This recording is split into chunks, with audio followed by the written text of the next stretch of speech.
Hey everyone, Jay Ferguson here. Thanks very much for tuning in, and hopefully welcome back to many of you. Thanks very much so far, once again, for all the kind comments and interesting comments as well, and likes and follows for this little series of episodes on YouTube about vinyl and records. On this episode, I kind of wanted to focus on kind of like do-it-yourself or DIY guitar power pop 7-inch singles from the late 70s into the beginning of the 1980s. I've had I've had 45s on some other episodes that I've done, and I've had some good response. People saying like, "Oh, could you do some stuff more focused on that?" And also being spurred on by a great episode on do-it-yourself singles by Jonas over at Vinyl Stockholm. I recommend his channel, and I'm sure many of you already know of it. He did a really good one on 7-inch singles, so I was kind of spurred on by his episode to try one of a similar topic. And like I said, I wanted to emphasize the do-it-yourself. These would be 7-inch singles that were on, basically non-existent labels, or labels that were mainly created to release the record itself, and then maybe never released, another record after that, or on some that are on like a label, but maybe they only released a handful of records, not like a major label, or not like a big independent label that had a number of releases. So I kind of thought this would be the narrow focus for this episode. Late 70s, the 7-inch single is really a calling card of punk and hardcore, especially in the United States. But as there are many fantastic 7-inch EPs and singles from that genre, I'm attracted to maybe, it wasn't all punk bands sort of releasing 7-inch singles, but there were definitely a lot of rock and pop bands that were taking up or maybe influenced by that do-it-yourself attitude that punk had, except they were just releasing songs that were definitely more maybe melodic and rock oriented, I guess you could say. That's a weird thing to say. Definitely more Anglophile, influenced by 60s pop and rock and roll and things of that era. So these are the things that I'm going to try and focus on a little bit. I know it's sort of like I'm trying to narrow it down a little bit, but it's going to be a little bit wide, I guess, on both sides. So I have a stack of singles here, and the first one I wanted to talk about was this one that I found in when our band Sloan was on tour a couple of years ago. I found this in a cool little record store, which I forget the name of, in Portland, Maine, and it's a 45 from 1978 by a band called David Finerty. Hope you can see that in the glare. David Finerty and the Jackals, and the song is called Hold On. And there's the back of the sleeve right there. And Don't Turn Out the Light is the B-side. And I don't know if you can see this. Maybe I'll do a cutaway to it. His management company is called Mike's Artist Management, and they have a logo here. Maybe I'll do a cutaway. It's basically an illustration of a very loaded up hot dog with Mike's written on the side of it. Anyhow, cool logo. I'd love to see that on a t-shirt, actually. So David Finerty and the Jackals, I think this was the only record that they basically ever released. Now, this guy David Finerty, apparently he went on, he did some songwriting, I think, for people like Peter Frampton, and he later ended up in a band called the Jones, or the Joneses, I think, in around 1990, and they released kind of like a hard rocking record that basically was rendered redundant the next year by Nirvana kind of wiping out all 1980s guitar rock and sort of starting a new year zero almost. So I think they probably got lost in that wave. But this 7-inch single from 1978 is wonderful. It's kind of power pop, but also power pop / kind of like street rock as well, which I love the name of that genre, street rock. And this is the record itself. It's on Deli Platters Records, which works with the Mike's Management, loaded up hot dog, I guess. And of course, it's got the address of the label there and the phone number in case you need to get in touch with them immediately. So yeah, Hold On is the A side, which I love, and Don't Turn Out the Light is wonderful as well. And it's the kind of it's the kind of song that if this had been on a major label, I think it could have been a top 40 hit. Like, it's great. It's super catchy. It's well produced and everything like that. And it's the kind of single that I love. You know, this band, they released one 7-inch single, and then the band itself, like David Finerty, maybe had a little bit of a songwriting career, but, you know, they kind of just disappeared, but left behind this wonderful artifact. So let's have a little listen right now to Hold On by David Finerty and the Jackals. And when I wonder just how long I can go on, I think of how she felt, that I can't tell myself to hold on, baby, hold on, so long to wait. Hold on, baby, hold on, soon will come the day when she'll be by your way. And when Anyhow, super catchy. Hope you enjoyed that. David Finerty and the Jackals. Like I said, I found this in Portland, Maine, and I think I saw another one after the fact somewhere else. So maybe it's not super hard to track down. Anyhow, it's recommended, and hope you enjoyed that. The next release that I want to show is a band. I guess this would have been from North Carolina, I should say. Sorry, everyone. Yes, Chapel Hill, North Carolina. And the band is from 1976. It's an EP with 6 songs on it at 33 1/3 RPM, and the band is called The Sneakers, or just Sneakers, I should say. There's the front of the sleeve, featuring a gentleman who went on to make solo records, and also was also the key member of the band called the DBs, and I think that's him right there. His name is Chris Stamey. And there's the back of the sleeve. Actually, I think this came with like a cool little insert too. But this is a wonderful. Oh yeah, no, you know what it is? It's cool. It's like a little photocopied, and once again, super DIY, photocopied and typewritten, kind of an explanation of each of the 6 songs on the EP, and signed at the bottom, yours, Chris Stamey.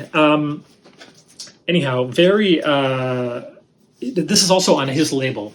Chris Stamey started a record called Carnivorous Records in 1976, and I believe this is the first release, and it later got shortened to Car Records, and he released some other singles on there. The most well-known single on Car Records would have been released in, I think, 1977 or 78, somewhere around there, by Chris Bell, ex of Big Star. He released the I Am the Cosmos 7-inch single, Back With You and Your Sister, and I don't have a copy of that to show, which is embarrassing. I should have a copy of that, but it's very expensive, and I just never really tracked down a super nice copy at a reasonable price. But one day I'll get one. Wonderful track, but that's on Car Records as well, and it's a label that Chris Stamey released. But this EP, it's really like an eccentric,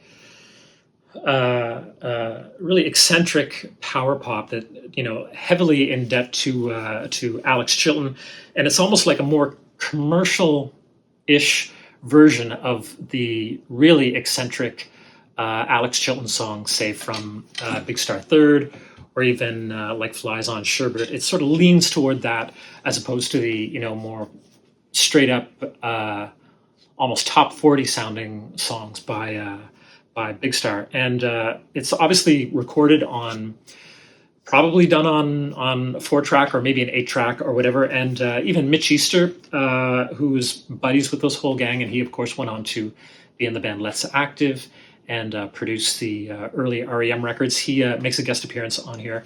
And if you like that kind of Mitch Easter production, I think you would enjoy this EP. It's a bit lo-fi, but very exciting, and like I said, kind of eccentric power pop. So yeah, let's have a listen to, I think the song we're going to listen to is Ruby by Sneakers.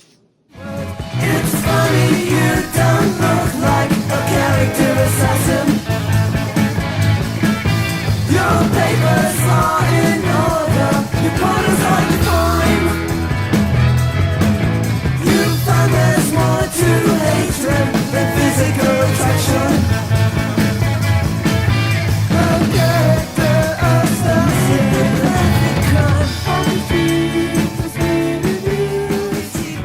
Anyhow, Anyhow, yeah, it's an awesome sounding EP. I recommend it. I used to think this might be really hard to find, but if you look online, there's a lot of copies available. And I just thought I'd show the label as well. It's actually got a little free Wayne Kramer at the bottom. Must have been the time when Wayne Kramer was in jail, I believe. And there's even the price on the label in case you want to order it for $1.98. There you go. Yeah, Carnivorous #1, Sneakers EP. Anyhow, a wonderful EP that I recommend as well. Speaking of Chris Stamey, here's another record that he released, and I remember finding this one. This one is from the EP was from 1976, and this one is from 1978. There's a sleeve, Chris Stamey and the DBs. 2 songs, I Thought You Wanted to Know, and another one called If and When. And I stumbled across this EP sort of in the mid-'80s at Taz Records in Halifax, where I grew up. And I didn't know, I just saw this in the bins and I gave it a try, mainly because I'd heard the name The DBs before. I was a big fan of REM, and I would often read interviews by Peter Buck or whatever, and he'd be name-checking, current bands and things like that. And I'd heard him mention the DBs a couple of times. So I saw this and I thought, oh, I'll check it out or whatever. And there's the back as well. And I loved it. It's fantastic. The song I Thought You Wanted to Know, which is the A-side, is actually written by Richard Lloyd from Television, and he released his own version of it. And I think it's on Orc Records out of New York City, which was a big kind of underground independent label in the 1970s that released lots of fantastic 7-inch singles. But this one is released once again on Car Records, which was, as I said before, Chris Stamey's own label that he started. And there's the one of the labels, the other side as well. Fantastic single. I might play a clip of this. I'm not sure. I know it was re-released in the past couple of years on a compilation. And sometimes if I play stuff, I've had this happen before where I would put a track of music in the video and it would get flagged by YouTube and I would have to redo the thing. So this might get flagged, so I'm not sure if I'm going to put it up. But it's very easy to find online the audio for this, and I recommend it. When I heard it, it was so exciting, great guitar sounds, and it blew me away at the time in 1985 when I picked this up. And anyhow, wonderful single. So check it out. Another 7-inch single that I wanted to highlight is a record that I discovered while on tour in Nanaimo, British Columbia. I was visiting the house of a friend of mine. His name is Jack, and he's got a wonderful record collection. He often also sells records at record fairs all over the place. And he had me over to check out a bunch of cool records in his basement that he had for sale. And I was going through a stack of 45s, so not a stack, a big bin of them. And this record by the Scruffs caught my eye, and I didn't know it, and he said, you have to buy that. You'll love it. You'll have to buy it. And I didn't know anything about them, and I was like, really? And I'm glad I did, because I do indeed love it. The Scruffs, this is from 1977. They were kind of like a Memphis power pop band. Speaking of Big Star, once again, they kind of have that tie there. That's the front cover. The A-side is called Break the Ice, and the other side is called She Say Yeah, which I think I like even more. And there's the back cover, cool logo, maybe a cool t-shirt, maybe. What do you think?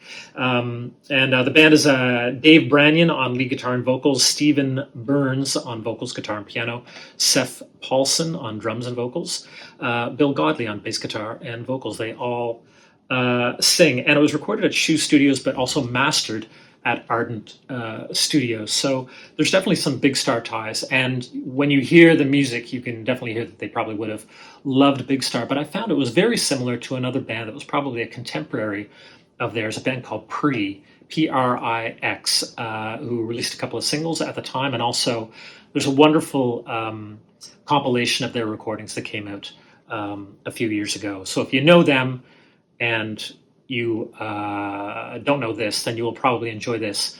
And also, if you know this but you don't know Prix, you will probably enjoy Prix. And if you know both of them, then you're well ahead of the game. So this is a wonderful, wonderful single. And they also had another 7-inch single out, and also released an album at the time. And I think these songs might be on the album on the Power Play record label. There's the label there. And there you go, She Say Yeah, which once again, I think that is my favorite of the two. So let's have a quick listen. What do you say? Imagination changing my world, so I take my chances with you. I feel rejected every time I love and lose. Yeah, yeah. She say yeah, she say yeah. But I don't wanna scream at you. I don't wanna rule your life or dominate you every night.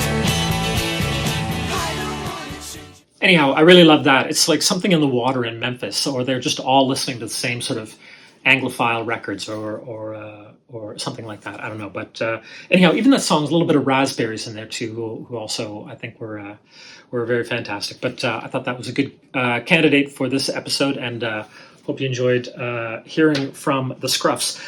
This next record is a record that I know very little about, and I know very little about this band. So if you know anything about them, please leave a comment. And also, if you know more about any of the records that I've shown or have any comments about them, once again, please leave a note below.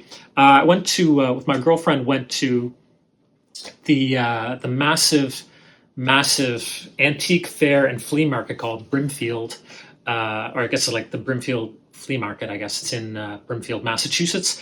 I went a couple of years ago, and it was great fun. There were stalls with everything from antiques to clothes to furniture to artwork, and down to just like boxes of junk. And there were a couple of stalls that had some records, and I stumbled across this record, and I didn't know anything about it, and I just thought I would give it a try. I think it was only $3 or something like that. But it's a band that's called The Modes, and I since learned that they're from Boston.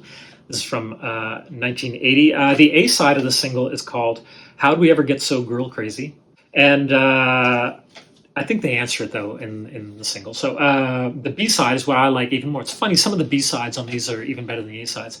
It's called Live Like You're Gonna Die Tomorrow. And it's definitely a sort of a more melancholy, melodic rocker, but I think it's a really fantastic, catchy track, and really moody kind of power pop. And apparently, this single also actually had a picture sleeve that looks quite cool, and maybe I'll try and track that down one of these days. But I was happy just to find this randomly in a field in Brimfield, Massachusetts. So let's listen to a little bit of "Live Like You're Gonna Die Tomorrow." I've got this kind of imagery. There's a thing inside of me. I have to pass the word around.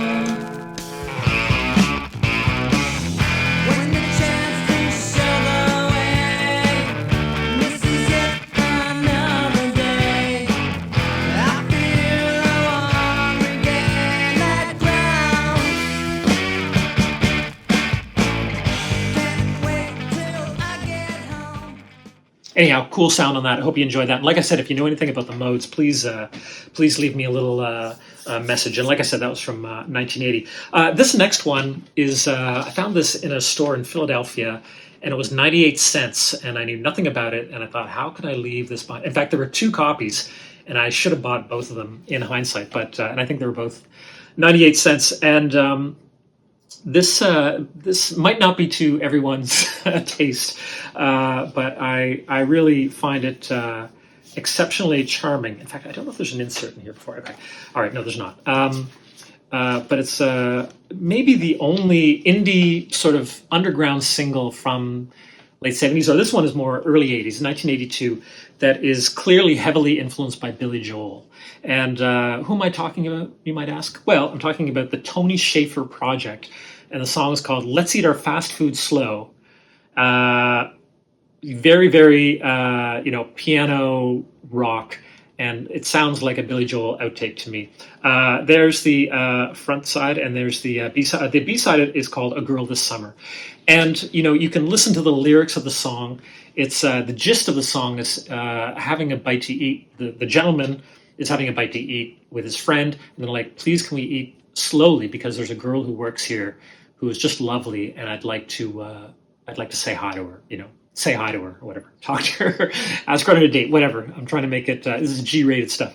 But you don't even need to hear the lyrics first to understand what's going on, because it's all spelled out in a series of photos on the sleeve. Maybe I'll have to do an insert cutaway here, but you see Tony Schaefer or whomever sort of looking in the window of the Chinese fast food pagoda here with his friend.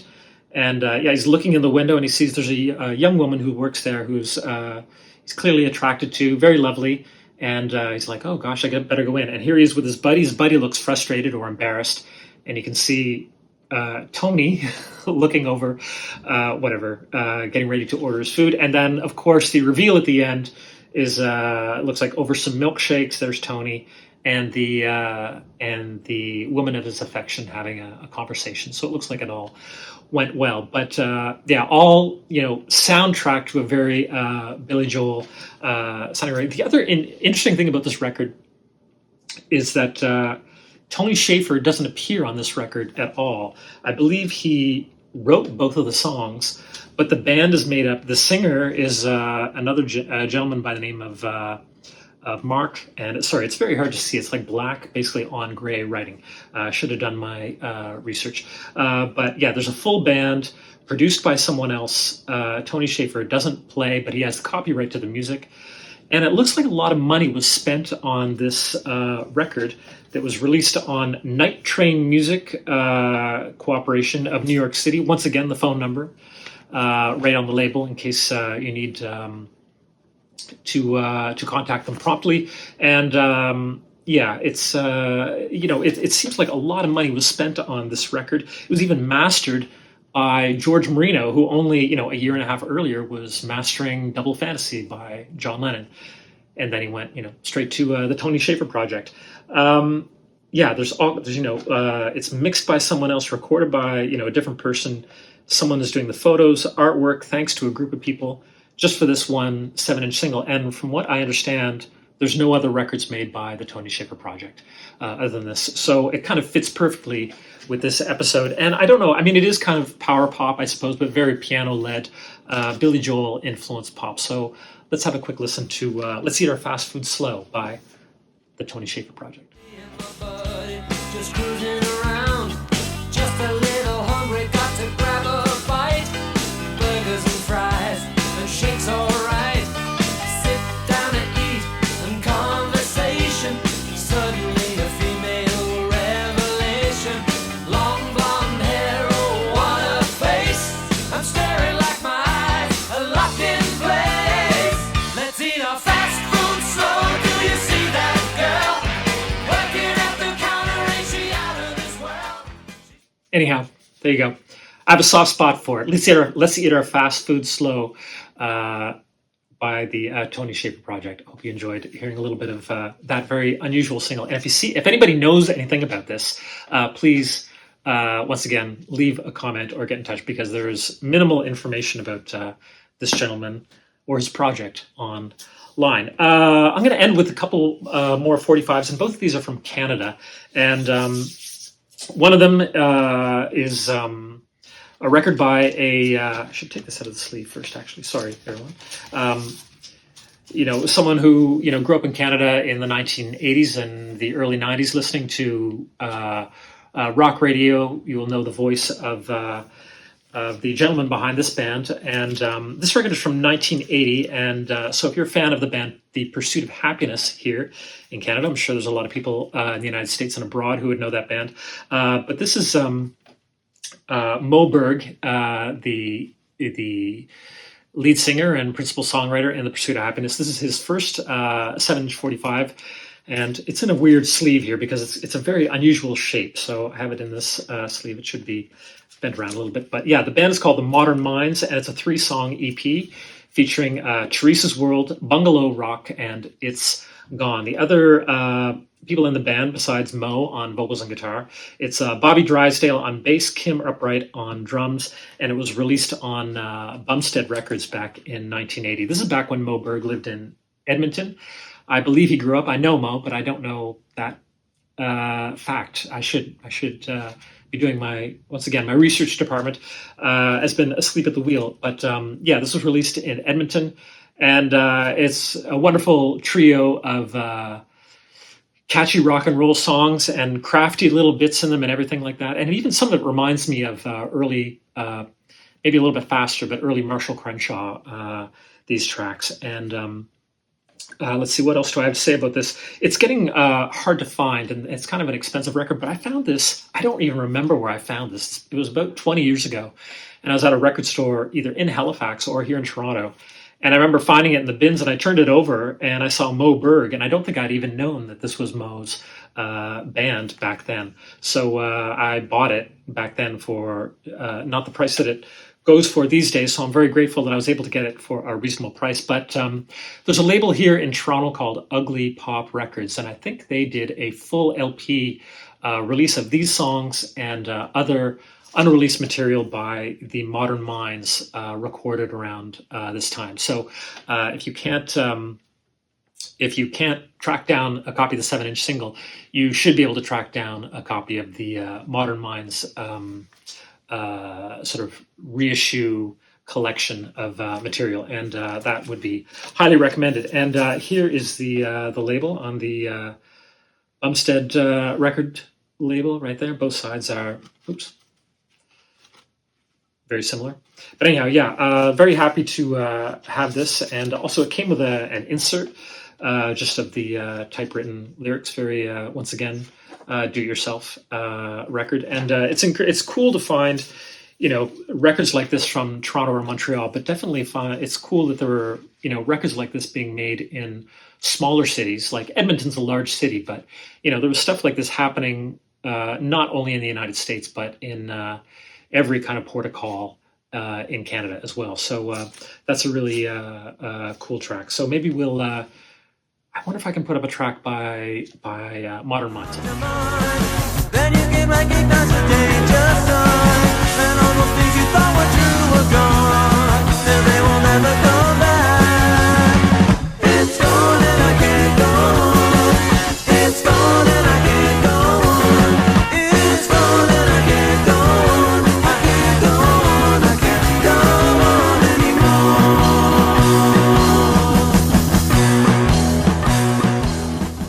All right, yeah. So the Modern Minds, that was a track. That's the track that I really like. It's Gone, which is kind of on the B side. Once again, I think there are a lot of great A sides, but once again, a lot of great B sides. So hope you enjoyed hearing that. And the last song, once again, by a Canadian band who released one 7-inch single, and I cannot find anything about them online. You can find the listing for it on, or the information about the record on Discogs, but it's hard to find anything about them. The band is from Montreal in 1981, and the band is called Broken Hearts. And the track is called Strum Like Sheila. That's the A side. And Out on a Saturday Night is the B side. And here's the record itself. Very bare bones. There you go. It's very simple, simple graphic, simple text. But it's a really cool. It's maybe I guess you could say it's like it's a power pop track without the power. It's pretty much just like a pop song, and a little bit keyboard oriented, but obviously guitars in there. But a really cool track. I'm talking about Strum Like Sheila, the A side. The B side, Out on a Saturday Night, is it almost sounds like late 70s Some Girls or Emotional Rescue era Stones. So it's kind of a couple of interesting contrasts on the A side and the B side. And I actually reached out to, a gentleman I know named Martin. Maybe people know him as Martin Mean Bean. He had the Mean Bean record label, who did a lot of cool pop reissues over the years. And he sort of forwarded me a French radio show that was online that broadcast maybe 11 or 12 years ago, and they had played the B-side Out on a Saturday Night. So that was how I was able to do a little bit of research, but the people on the show were speaking French very quickly. And while I did take French from grade 1 to grade 12, that was decades ago, so it was hard for me to understand what they were saying about the record, and they did play the B-side, so I was able to hear the B-side before I picked up the record. So thank you, Martin. And Martin, if I ever find another copy, I will let you know very quickly. Anyhow, let's have a little bit of a listen to Strum Like Sheila. It's unimportant, but our friends, they disagree. They say, strum like Sheila, run like Sheila, don't go home all alone. People glanced as they saw her shadow coming out the door. Anyhow, kind of a cool pop track and kind of a nice. I was very happy to find this record that I knew very little about and still know very little about. And so, if anybody out there knows anything about this band, Broken Hearts from Montreal, please drop me a line or leave me a message below and chime in on the conversation. So there it is, Broken Hearts, Strum Like Sheila. That's all that I have. I do have another stack of 45s that I kind of thought I would keep going, but this has probably been long enough, eh? Now, maybe I'll do, if you enjoyed this episode, please let me know below, and maybe I'll do a part 2 of this and dig out or go deep into the other stack and pull out some more do-it-yourself guitar, power pop kind of 7-inch singles. I really love just the idea of someone who had a band and they had a couple of awesome songs, or maybe even only one awesome song, and they released a single and then the band disappeared. But there's this one wonderful artifact left. So I like to think, some of those bands, like I said, had people who went on to real careers in music, but a lot of them, it was like a one and done kind of thing. So I kind of love that they exist, and those artifacts, and they're just like a fine example of wonderful music that exists just on a 7-inch single. So hope you enjoyed the episode, and once again, please leave a comment, and thanks to everyone for liking and following along. And like I said, I'll maybe if there's interest in these ones, and maybe I'll do another stack of 7-inch singles. So thanks very much for tuning in, and hope you are all doing well wherever you may be, and we'll see you again next time. All right, thanks a lot. See ya.